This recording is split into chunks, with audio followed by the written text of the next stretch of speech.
2022-2023 시즌 프리미어리그 토트넘과 첼시의 런던 더비가 끝났는데요. 토트넘이 2대0으로 승리했습니다.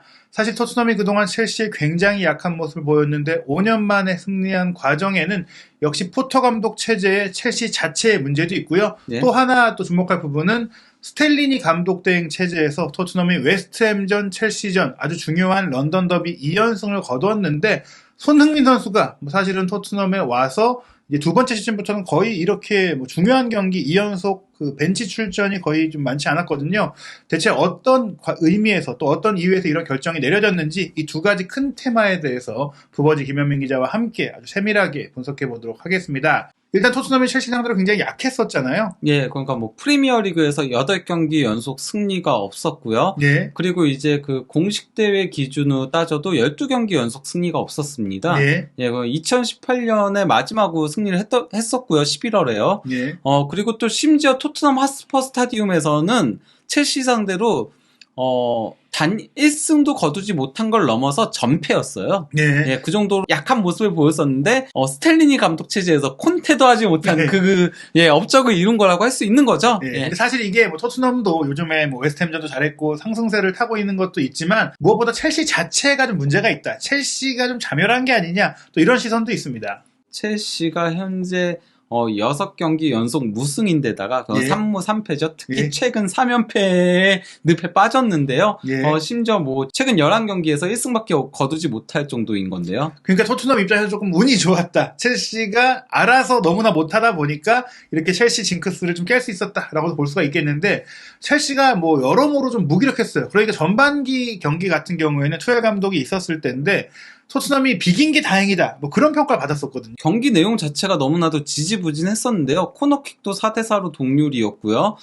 그리고 또 이제 빅찬스를 단 한 번도 만들어내지 못했고요. 예. 심지어 박스 안에서의 슈팅도 단 한 번밖에 없었어요. 예. 그러면서 이제 경기 기록을 놓고 봐도 기대 득점도 토트넘이 0.7골로 0.4골에 첼시보다 앞섰고, 그러니까 예. 반올림하면은 그냥 1대0으로 토트넘이 이길 경기였다라고 할 수 있겠고요. 예. 예, 유효 슈팅도 2번밖에 없었고, 점유율만 높았던 거였죠. 예, 그것도 의미 없는 점유율이었고 그러니까 슈팅 숫자 자체는 첼시가 많긴 했는데 최근 첼시가 부진한 경기들 대부분이 그렇지만 질 좋은 슈팅이 거의 없는 경기였다. 질 좋은 슈팅도 없었고 심지어 다 멀리서 그냥 중거리 슈팅 무리하게 때린 거거든요. 예. 거기다가 더 실망스러웠던 거는요. 이게 경기 33분경이었는데 케파가 볼을 끄는 장면이 있었어요. 이게 예. 32분 20초쯤부터 끌기 시작을 했었거든요. 그래서 예. 24초였을 때 이미 토트넘 선수들이 케인이 심판한테 예. 이거 왜 가만히 냅두냐 이런 식으로 항의하고 있었거든요. 예. 그러다가 이제 압박이 오니까 30초에 이제 마침내 볼을 잡아가지고 던졌어요. 예.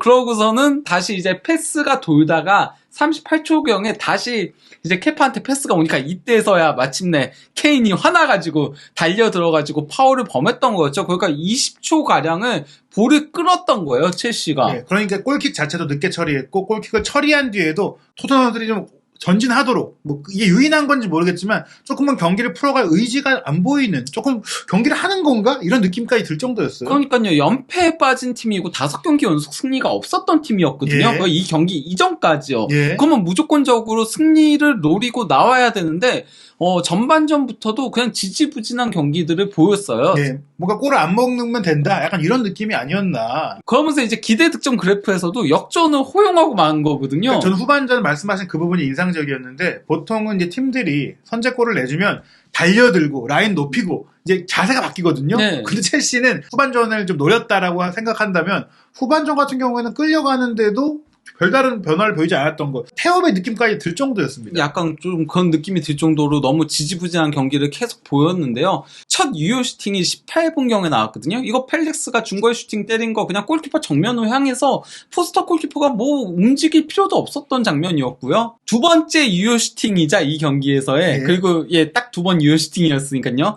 첫 번째 박스한 슈팅이 70분경에 나왔어요. 70분경까지는 박스 안에서 슈팅조차도 가져가지 못한 거였는데, 예, 이거 역시도 이제 크로스 올린 거를 스털링의 헤딩 슈팅을 가져간 거였죠. 근데 네. 골키퍼 정면을 향했던 거였죠. 네, 별로 이제 골이 될 만한 장면 없었다. 네. 그러다 보니까 뭐 공격 위협 그래프 자체는 그래도 첼시가 조금 더 앞서긴 했었거든요. 하지만은 토트넘이 정말 중요한 순간마다 그리고 공격 위협할 때마다 골들을 만들어내면서 그러면서 2대0으로 승리를 거뒀던 거였죠. 네. 그리고 후반전에도 딱히 이렇게 그가 공격 전반적으로 위협을 첼시가 하긴 했는데 이렇게 크게 올라간 건 없었어요. 예, 아주 위협적이지 못했다. 그냥 네. 공을 소유하고 공격을 전개하긴 했는데 스파크, 불꽃이 없었다라는 얘기예요. 상대 박스 안으로 들어가지 못했기 때문에 이런 일들이 발생을 한 건데요. 거기다가 심지어 압박조차 되지 않았거든요. 그러니까 도리어 토트넘이 이 하이턴오버스가 이제 위험 지역에서 상대 실수 유발해가지고 가로챈 다음에 이제 뭐 슈팅을 가져가거나 뭐 이런 거잖아요. 상대 실수 유발한 것도 토트넘이 7회로 첼시 4회보다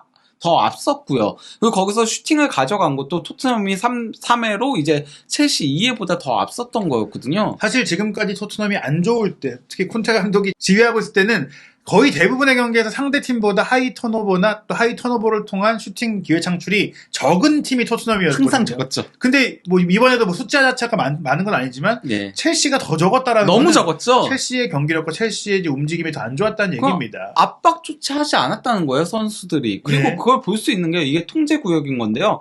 아웃 오브 포지션. 그러니까 볼이 없을 때 그때 다들 내려와 있고 심지어 하베르츠는 아예 존재하지 않아요. 여기서 예. 압박조차 하지 않았다는 소리예요. 예. 예, 그러면서 뭔가 볼이 없을 때 움직임들도 그다지 좋지 못했던 데다가 그리고 이제 볼이 있을 때도 결국은 상대 박스 안으로 들어가지 못했어요. 예. 다 그냥 밖에 주변만 떠돌 뿐인 거거든요. 네, 결국 이런 그 경기 구조 자체가 뭐 첼시가 최근에 골을 넣지 못하고 있는 이유가 아닐까. 그러니까 한 경기만 그런 게 아니잖아요.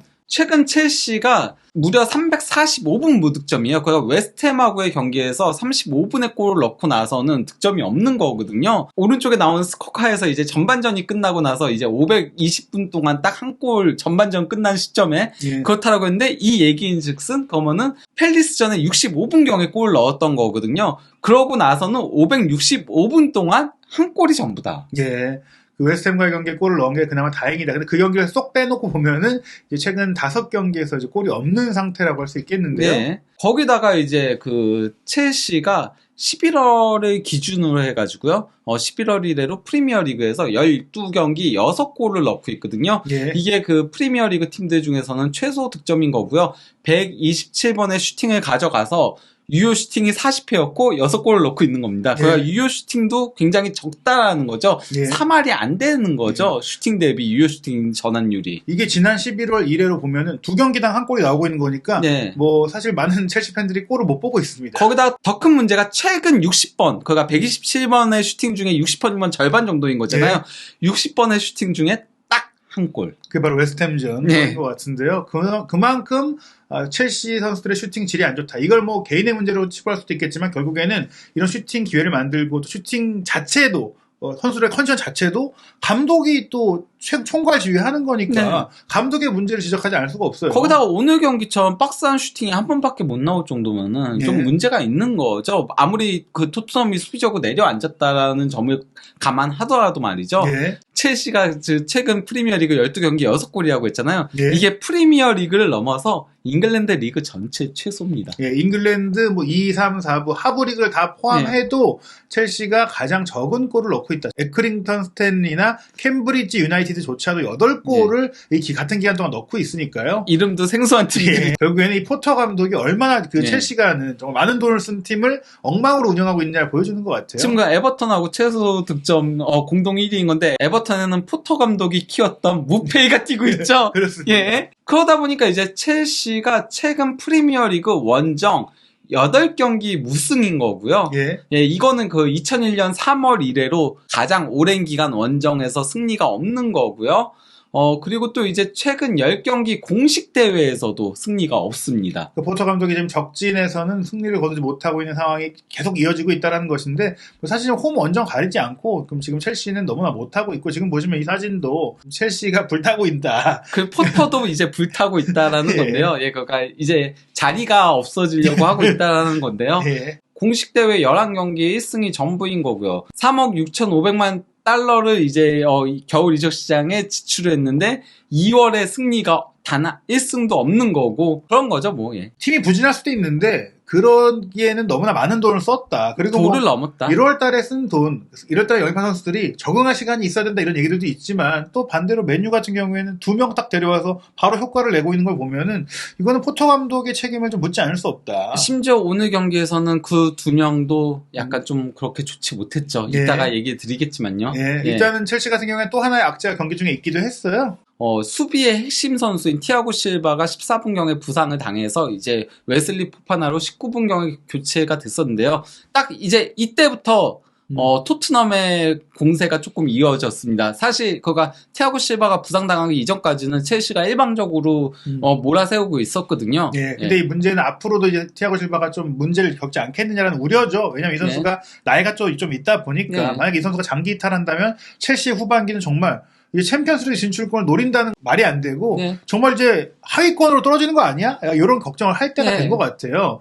이제 첼시가 이제 부진했기 때문에 토트넘이 반사이익을 봤다라고 말씀을 드렸는데 물론 토트넘도 잘 정비된 것도 있습니다. 특히 스텔리니 감독 대행이 웨스트햄과의 경기 그리고 이번 경기 정확히 같은 선발 명단을 들고 나왔고 그러면서 손흥민 선수가 또 한 번 벤치로 내려가는 상황이 발생했는데요. 사실 손흥민 선수 같은 경우는 지난 시즌 프리미어리그 득점왕이고 또 케인 선수와 더불어서 토트넘의 얼굴이자 에이스잖아요. 그래서 영국의 프리미어리그 주간 방송사인 스카이 스포츠도 경기 전 선발 명단 나오고 나서 사전 인터뷰를 하는데 손흥민 선수 빠진 거에 대해 물어봤어요. 그러니까 이렇게 대답을 했습니다. 우리는 모멘텀을 유지하고 싶었다. 손흥민 선수를 선발로 쓰지 않은 것은 솔직히 어려운 결정은 맞았다라고 했는데 웨스트햄과의 경기 잘 됐기 때문에 그대로 조금 쓴 부분이 있죠. 네. 그리고 이제 그 전에 경기 하루 전에 있었던 이제 기자회견에서도 그런 얘기도 했었죠. 손흥민 선수가 현재 어제가 몸 상태가 그렇게 좋지는 못한 상태이기 때문에 휴식이 필요했다라는 얘기도 했었죠. 예, 그러면서 히샬리송은 현재 100%다라는 말을 하면서 몸 상태가 가장 좋은 선수가 나가는 게 맞다. 이렇게 얘기하면서 팀에 조금 건전한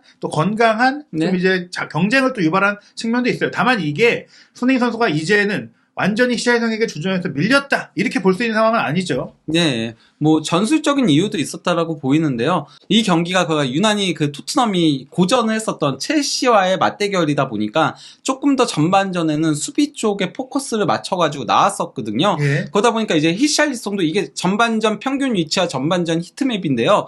히샬리송이 거의 수비적으로 경기를 했었어요. 그러면서 계속 이제 첼시 선수들하고 싸워주는 장면들을 연출을 했었거든요. 실제로 전반기 당시에 손흥민 선수가 리스 제임스에게 굉장히 이제 밀착 마크를 당하면서 고전을 했고 그런 부분들이 어떻게 보면 지금 몸 상태가 안 좋은 손흥민 선수가 선발로 나올 경우에 이러다가 다칠 수도 있고 오히려 컨디션이 떨어질 수도 있고 또 이전의 경기들처럼 부진할 수도 있거든요. 차라리 히샬리송을 먼저 내보내서 싸우게 해주고 후반전에 상대가 지쳤을 때 손흥민 선수를 투입하는 게 낫겠다라고 이제 결정할 수도 있고 또 위치를 보면은 벤 데이비스가 더 위에 있을 정도예요.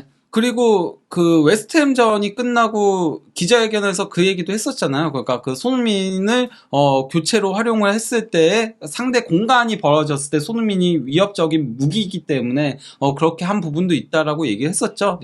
이 경기에서 그러다 보니까 전반전에 히샬리송은 공격적으로는 딱히 한 게 없었어요. 특히 패스 성공률이 43%밖에 되지 않았었고요.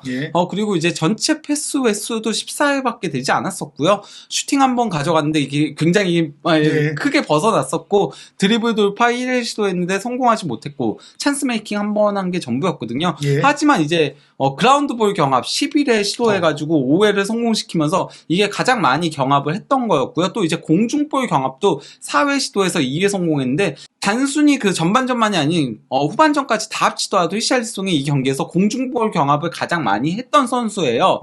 그리고 이제 파울도 2회를 범했고 또 파울을 얻어낸 횟수도 3회가 됐었거든요. 굉장히 전투적으로 싸웠다는 얘기죠. 거기다가 클리어링 1회, 태클 2회 뭐 이 정도로 수비적으로 계속 부딪혀주는 역할을 했었던 거예요. 전반전에. 결국엔 전술적으로 히샬리송을 먼저 투사로서 내보낸 것이지 손흥민 선수보다 더 골을 잘 넣을 것이다, 공격을 잘할 것이다 이런 판단으로 들어간 건 아니다. 물론 이제 히샬리송이 좋은 패스를 해가지고 득점이 될 뻔한 장면이 있기도 했었어요. 그럼 28분경에 이제 패스를 줬었고 여기서 이제 호이비에르가 중거리 슈팅 가져간 게 이제 웨슬리 포파나 맞고 굴절돼서 골대를 맞는 아쉬움이 있었죠. 그리고 전반 추가 시간에 좀 사건이 있었는데 이것도 히샬리송 특유의 투쟁심이 조금 빛난 장면이었어요. 그 바로 이제 밀려서 넘어졌을 때 파울을 당했었을 때 일어나가지고 딱 부딪히니까 지혜씨가 거기서 이제 화가 나가지고 있는 상태에서 에메르슨 로얄이 뒤에서 이렇게 딱 밀치니까 이렇게 어깨를 민다는 게 그대로 이제 얼굴까지 가가지고 예 강타하게 됐었던 거였죠. 처음엔 퇴장이 나왔었는데 이제 VAR 체크를 통해서 얼굴을 때리려는 의도는 아니었다라는 것을 확인하고 이제 네. 경고를 바꾸긴 했는데 어찌됐거나 싸워주면서 공을 확보하고 역습하려고 했던 히샤이송의 움직임이라든지 또 이런 약간 다혈질적인 모습들이 네. 상대를 자극하는 부분들 결국엔 이제 그렇죠. 스텔리니 감독이 히샤이송 선발로 내세운 그 노림수들이 이런 장면들에서 드러났다라고 볼 수 있겠어요. 상대를 힘들게 하고 상대가 짜증나게 하는 그렇죠. 거죠. 예. 그러다 보니까 이제 전반전은 기록을 보더라도 토트넘이 전체적으로는 수비적으로 임했었거든요. 기대 득점도 전반전은 첼시가 0.21골로 토트넘 0.14골에 앞섰고요. 그리고 뭐 전체 슈팅도 첼시가 하나 더 많긴 했었고요. 예, 뭐 전반적으로는 그 첼시가 우위를 점한 전반전이라고 할 수 있겠죠. 근소하게나마. 네. 근데 이게 어느 정도는 그렇게 플레이를 가져가려고 했던 부분들이 있었다는 네. 겁니다. 하지만 후반전 시작과 함께 토트넘이 곧바로 공격에 불을 당기면서 스텔리니 감독 대행이 애초에 후반전에 좀 승부수를 띄우겠다라는 의지를 네. 보여준 것 같아요. 후반 시작과 동시에 나왔던 거였거든요. 예.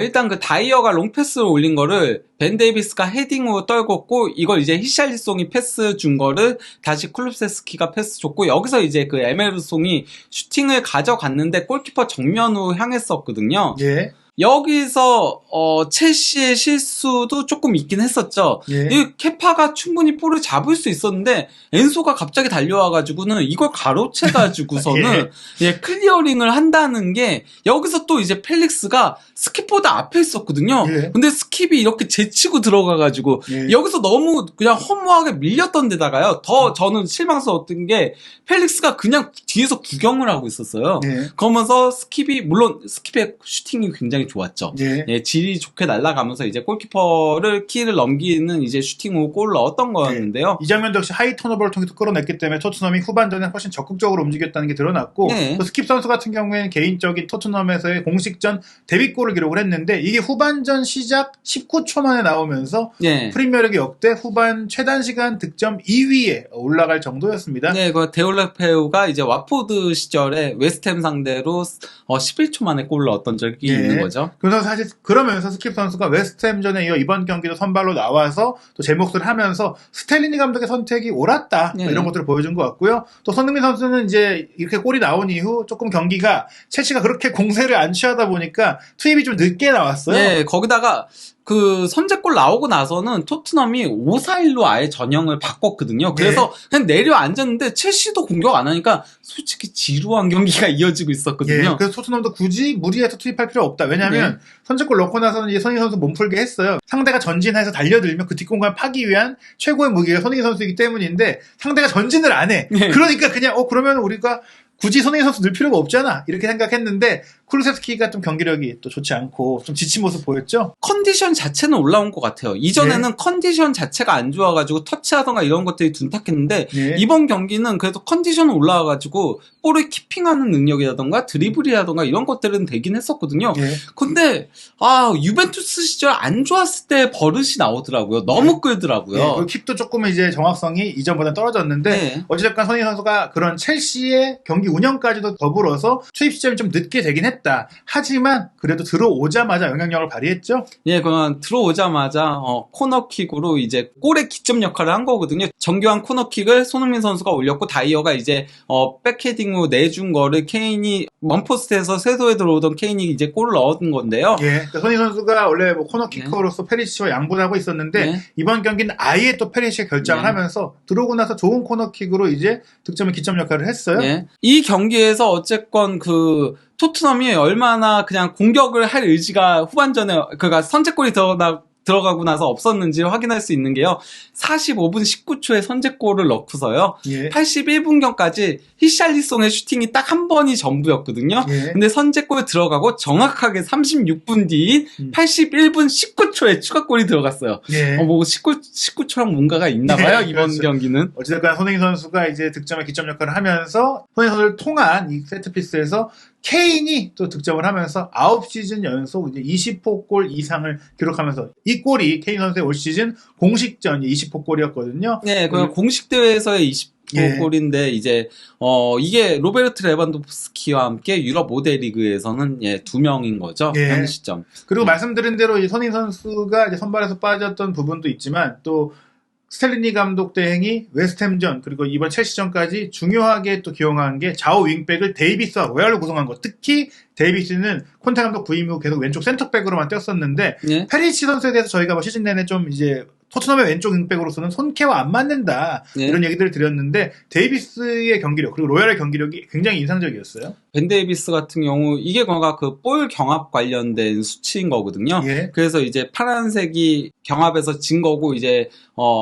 노란색이 이제 이긴 건데 그걸 놓고 보면은 벤 데이비스하고 로얄이 가장 높은 1, 2위를 기록을 한 건 거죠. 예. 예. 특히 에메르송 같은 경우는 이번 경기도 여전히 아주 여유롭고 정말 노련한 플레이를 보여줬습니다. 예, 일단 뭐 그 볼 경합 승리 13회로 최다였고요. 예. 이제 리커버리도 9회로 최다였고요.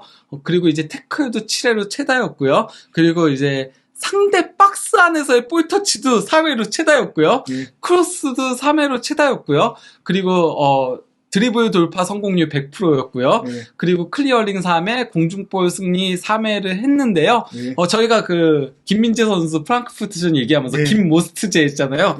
예. 예, 모스트 메르송 아니었나 예. 싶을 정도로 좋은 모습을 보여줬습니다. 에메르송 선수가 지금 잠깐만 잘하는 게 아니에요. 네. 지금 2월부터 그러니까 페드로 포로가 합류한 이후 계속 잘하고 있습니다. 네. 엄청난 경기를 보이고 있는데요. 로얄이 워낙에 너무 못했다가 또 너무 잘하고 있어서 돋보이긴 하는데 데이비스는 그래도 콘테 감독 부임 후 꾸준히 잘하고 있었고 놀라운 건 윙백으로도 안정적이었다. 예, 물론 뭐 공격 능력은 확실히 조금 떨어지는 부분은 있어요. 그 패스 성공률도 76%였고 찬스 메이킹 한 번 뭐 기록하긴 했지만은 크로스 3회 시도해가지고 단 한 번도 성공시키지 못했고 뭐 나머지 부분에 있어서는 조금 아쉬운 부분들도 있었거든요. 그래도 뭐 드리블 돌파 1회 시도해가지고 1회 성공시켰고 무엇보다도 이제 수비에서 높은 영향력을 발휘한다는 거. 예. 그라운드 볼 6회 경합해가지고 4회 성공.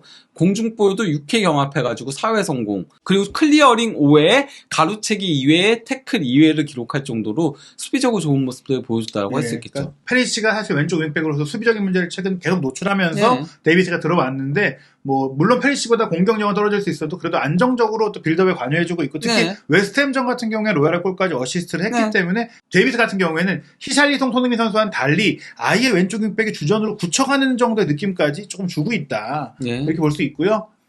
그러면서 이제 패스 네트워크를 보더라도 토트넘이 어쨌건 좌우 균형이 조금 잘 이루어지는 그리고 이제 히샬리송만 좀 내려와 있는 거 제외하고는 전반적으로 이제 삼각대형도 상당히 잘 그리고 있는 모습들을 보여주고 있는 거죠. 반면에 첼시는 왼쪽에 다 몰려있죠. 예, 설링한테 공을 주고 축구했어요 그냥. 이게 그니까 아니 19분경부터거든요. 예. 그냥 딱 티아고 실바가 부상 후 빠지면서부터 오른쪽에서의 이런 볼 배급들이 제대로 이루어지지 못한 거예요. 네. 웨슬리 포파나가 이 경기에서 수비적으로는 괜찮은 모습들을 보여주긴 했는데 아무래도 그 전체적인 빌드업들을 끌고 가는 능력에 있어서는 티아고 실바의 공백을 메우기는 어려웠다라고 할 수 있겠죠.